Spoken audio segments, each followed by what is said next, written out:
Hello, friends. Welcome to Salo Happy Home. I'm happy to be here with you today on this Tuesday, May 5th, 2026. It's a beautiful sunny start to the day here in the great state of Minnesota. Yesterday was so busy. We started the day, hitting the ground running like we usually do every work morning, and we had meetings and then we went to work, and Douglas worked a triple shift. I had a bunch of errands to run. It was just such a busy start to the week, but that's okay because Monday just flew by, and I was happy about that. So, as promised, or threatened, depending on how well you like my videos, I wanted to incorporate my paranormal life, my spirit work, with our Salo Happy Home channel here. And I wanted to, incorporate some haunted house stories about experiences that I've had in the haunted houses that I've lived in, different investigations that we've had, but I have to keep everybody, anonymous because my clients would prefer to stay anonymous. But there's many aspects to the paranormal that aren't just about haunted investigations.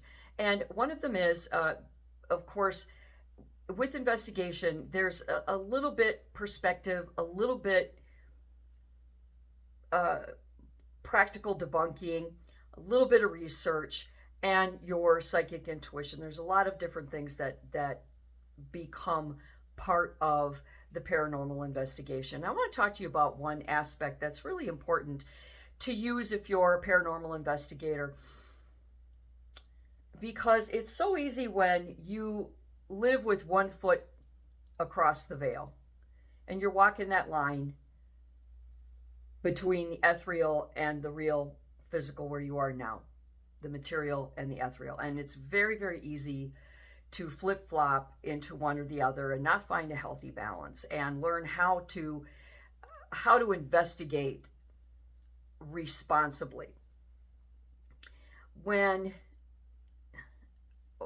one of them is perspective. When in the 70s, reading and books have always been my friend and my sanctuary. And I had a bookmark in the late 70s. It was this beautiful, beautiful gilded, embossed, gold and silver embossed, fantasy themed bookmark, and it had the yarn tassel on the end, and it was a beautiful unicorn with a glitter horn, and it had a statement above it that said, "Some things have to be believed to be seen." And that is very, very impactful for paranormal investigators and spirit workers. And I have carried that statement with me.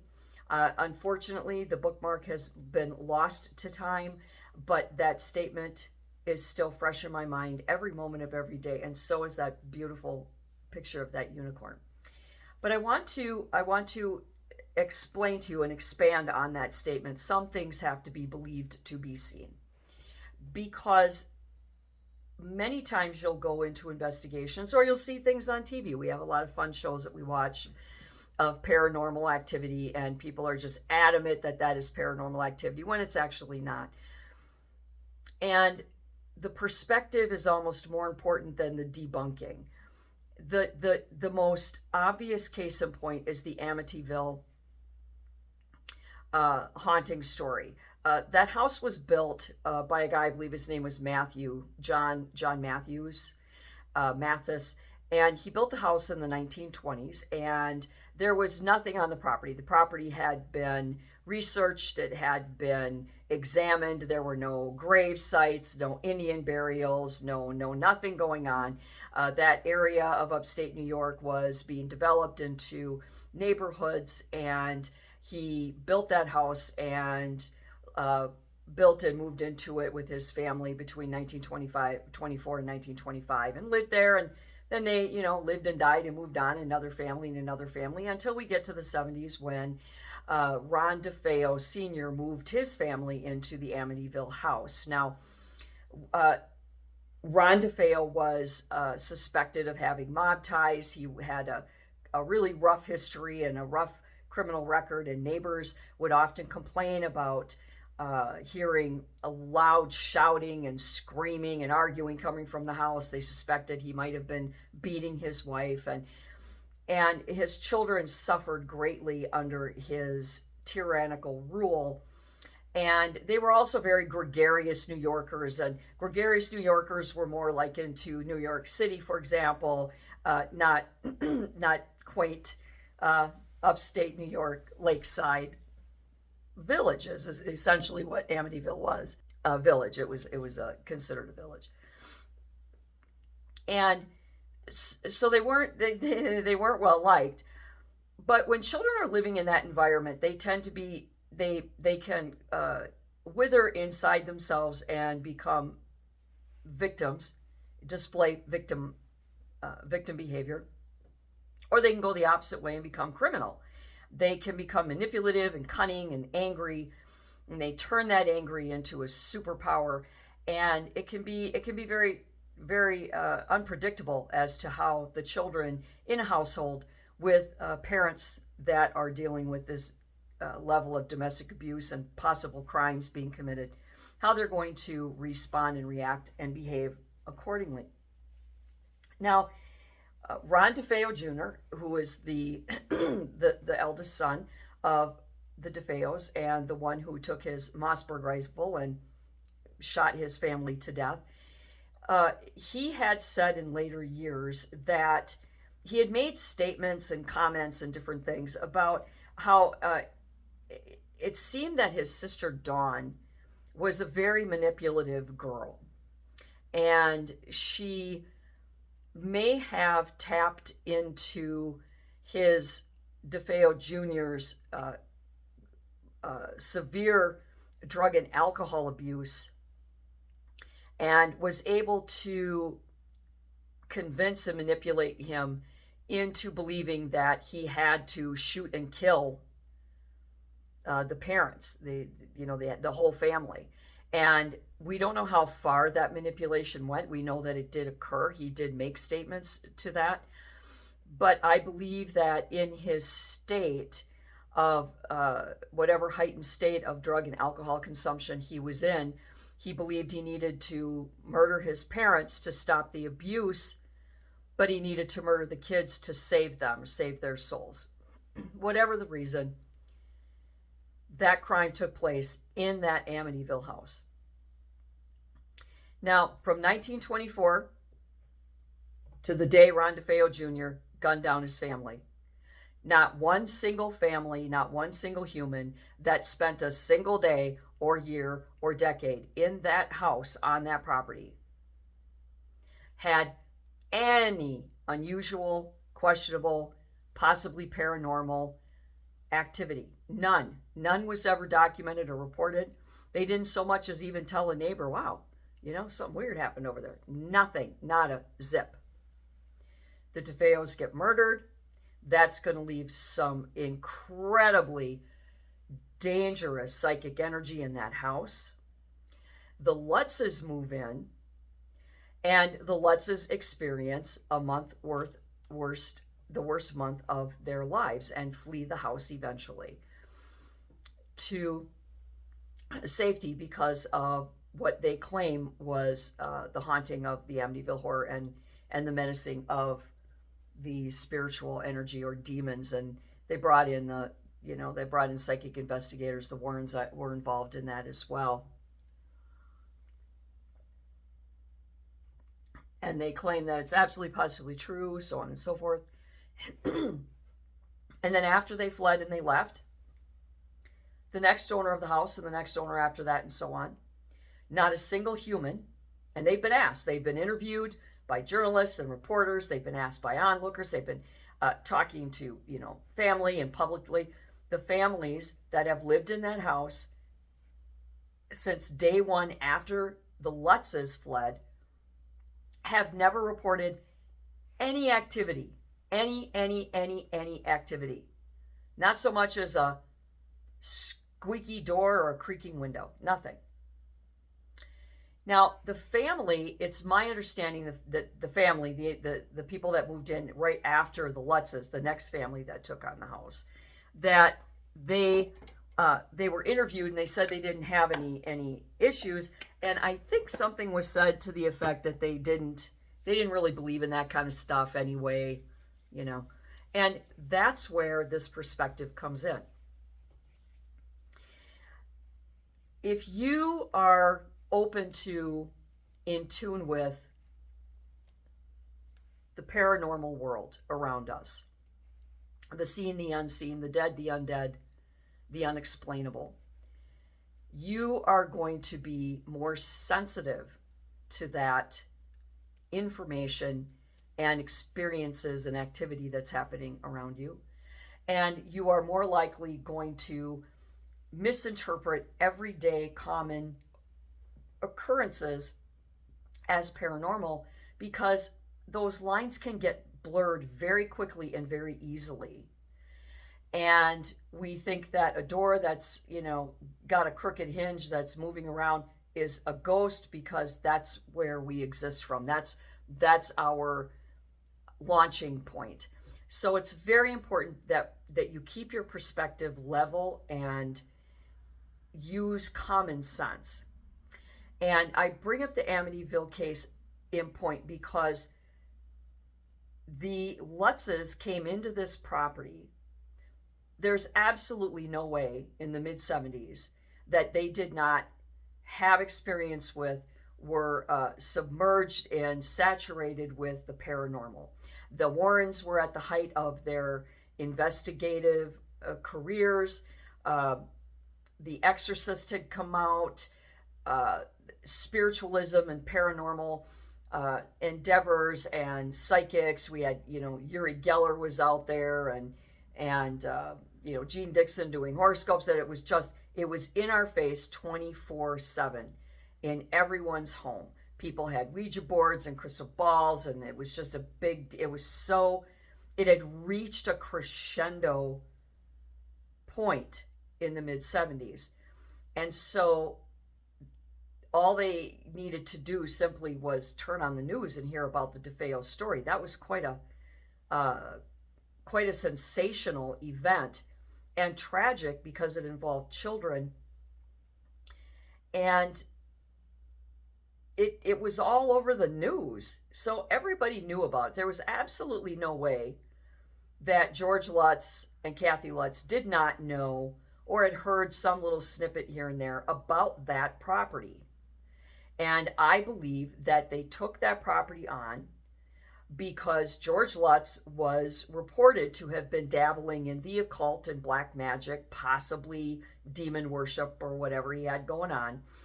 And that they chose that property because it already had all of that horrific psychic energy attached to it from the murders that took place.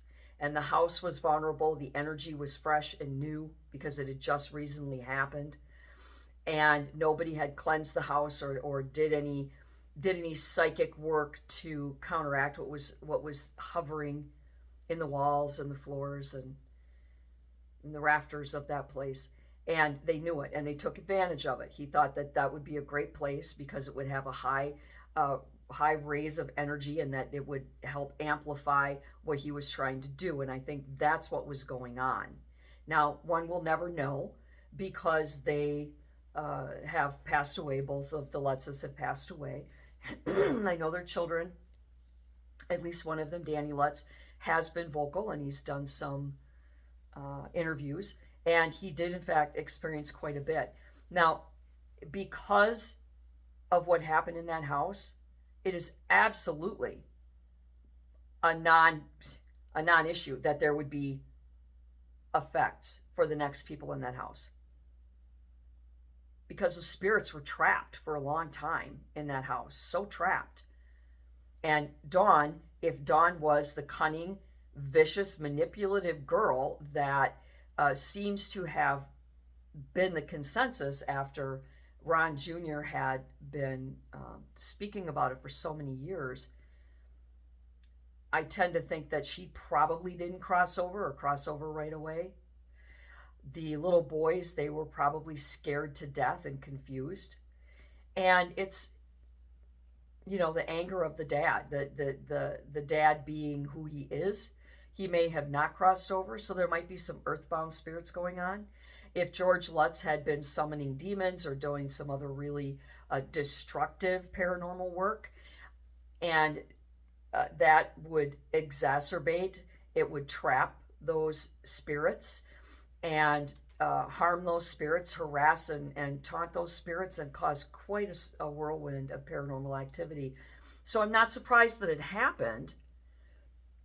And I believe that some of the things possibly happened, but I believe that they were embellished, as most of these stories become over time. Embellished because they needed to make money at it. And you can't make money at it if you tell the real truth about a haunting. Typically, the things that you see, of course, in Hollywood, that's embellished. And although things like that do happen, of course, we've seen possessed people and exorcisms and whatnot, there is still a lot of room for error, misinterpretation, and exaggeration by Hollywood. So we really can't take what they claim to be experiencing for real fact. You want to go to documented cases of real human beings that can actually perform these feats, or do investigations where they're able to contact the dead and so on. But it's important, and it all ties in. Some things have to be believed to be seen, and that case in point, Amityville, because before the Lutzes, there was nothing on that property. It was a beautiful lakeside home. After the Lutzes, same thing. The Lutzes believed in something that none of the other families living there believed in, or it was so much a part of their lives that they integrated it into their everyday lives. It's an extreme. Being a spirit worker can become extreme, just like any other religion or any other obsession that you have. It can go to an extreme, because extremes is behavior triggers. It's not related specifically to one thing or another.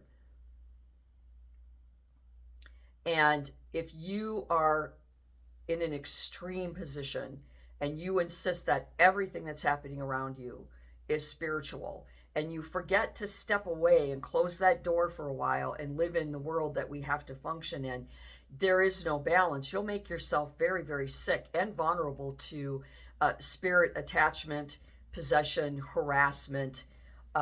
They drain you of energy. So it's really important to put it into perspective. It's important to balance it with the rest of the real world in which we have to live. And I know it's fun. I would love nothing more than to do ghost hunting all day, every day. My photography and ghost hunting, I could do that every day.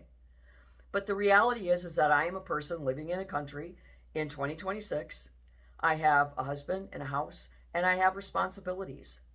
And I have to work a full-time job that brings in the paycheck, that brings in the bennies. And, I love my photography, but it hasn't panned out monetarily. I don't know if anybody has any ideas. How do you get your work out there? I've tried absolutely everything, and it's just, it's duds. And the paranormal. I would love to just get in the car and travel the country and do paranormal investigations for you all over the place, and haunted locations and things all over the U.S. That would be just such a dream for me. And I'm getting closer to that reality, but unfortunately, I still have to work, and I can't focus on my job and my home and my husband and those kinds of responsibilities if I'm constantly living across the veil, interacting with and being in the world of the dead and the paranormal. You can't. And I think in the case of the Lutzes, they were at the extreme, and that they knew that they had an opportunity for some fame and some fortune by purchasing a home that would enable George Lutz to continue the occult work that he was aspiring to. And it just spiraled out of control for them, out of control to the point where they couldn't survive in it because he didn't know what he was doing. He was probably existing solely in that world, preoccupied with that world, and not stepping away and closing that door to get through his basic day of being a husband and a father and a homeowner and work. And I think that they are an excellent example of, if you believe, it will happen. And of course, The Secret. We all know those visualization classes from the early 2000s called The Secret, where they teach you to visualize that you are already where you want to be. You look how you want to look. You are at the job. You're sitting at the desk of the job that you want to have. And that this visualization helps to bring into your daily reality all of your hopes and dreams. And the same thing applies to people in paranormal work, people in spirit work. If you believe you're going to have a spirit encounter, you just might believe yourself into doing so. And with all of the families before and after the Lutzes at the Amityville house, really, truly, some things have to be believed to be seen. And there is no documented record of any kind anywhere at any time that the families before or after the Lutzes had a strong obsession or belief with the occult or the paranormal. They were just average families just getting by. And they didn't have any hauntings. So I really do believe that some things have to be believed to be seen.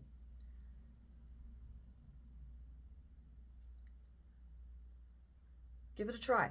Try visualization. And of course, The Secret doesn't sponsor me or anything, but it is a really interesting franchise. They have a lot of films out there, books, classes, and whatnot. Go ahead and check it out. It's fascinating if you haven't already. Some of the stories of remarkable survival that have happened due to practicing visualization is absolutely just mind-blowing. And if you are aspiring to be a paranormal worker, if you are a psychic medium like I am, you need to protect yourself and your family. You need to protect your life by understanding that there is a balance and recognizing when it's appropriate to walk in the veil and be here in the real world and be a functioning part of the society that we have here. It's not intended for us to know everything. That's why the Akashic records are so secretive. It's not intended for us to know everything. We're not supposed to know about our past lives. We're not supposed to know everything, because the universe needs us to focus on who we are in this moment and what our purpose here is in this moment. And even if paranormal work is your function, your intention in this world, you still have to put it into perspective, just like you do at a job. What do they say? Don't bring your job home with you. Don't bring your work home with you. It's the same thing with spirit work. You have to be able to punch that time clock and walk away and give yourself a chance to be a real living human, because you need to learn the lessons and have the experiences as the material, physical person you are right now today. You need to have these experiences. You need to have these lessons learned. You need to close up the karmic cycles. You need to be in these relationships and have these experiences as a human. And you can't insulate yourself by living in the paranormal world. You still have to be here and deal with this life that you contracted with God to live. Don't violate that by trying to circumvent. Just know that you need to close that door. You need to punch that time clock and be a person. And then when it's appropriate and it's intended for you to be a paranormal worker, then you open that door and you walk through. So some things really do have to be believed to be seen. The Lutzes believed, they saw quite a bit. The families after that, they didn't believe in it. Maybe they had the house blessed or cleansed or whatever, I don't know. But they didn't believe in it or believe in it to the extent of the Lutzes. And they've never had a problem. Because spirits and ethereal entities, ethereals, when I say the word ethereal, I refer to demons, poltergeists, angels. Ethereals and spirits are part of that ethereal. But when you're dealing with them, if you open yourself up to acknowledging that they're there, they can start to really enforce that on you. They can push themselves and interject themselves into your lives, especially if they have ill intentions, or they haven't crossed over, or they don't know they're dead or whatever. They can really, really, really interject themselves into your daily life. And so you need to put the stop on that and deal with them in the appropriate time, just like you deal with everything else in its right time. But if you don't believe in spirits, you're not going to hear them. You're not going to see and smell and taste that energy. You're not going to know that they're there because you don't believe it. You don't recognize it. It's shut down from your mind, your psyche. So the families that there could be a demon running around the house doing all kinds of things, and they're not going to give two shakes. They're not going to believe it. So that when you give them attention, they will respond in kind. But the people that didn't believe, they've lived very happy, well-rounded lives in that house. And the people that did believe, they had a disastrous end. So check out The Secret. It's fascinating. They don't sponsor me. Again, I'm repeating myself. And know that if you are a paranormal worker, like I am, that you have to know when to step across the veil and when not. And if you're sitting at your desk at work and you encounter an ethereal, you don't have to respond or react. You are in charge. And the more you respond and the more you react, the more they respond and react to you. Think of ethereals as a mirror. And until next time, do good and be good.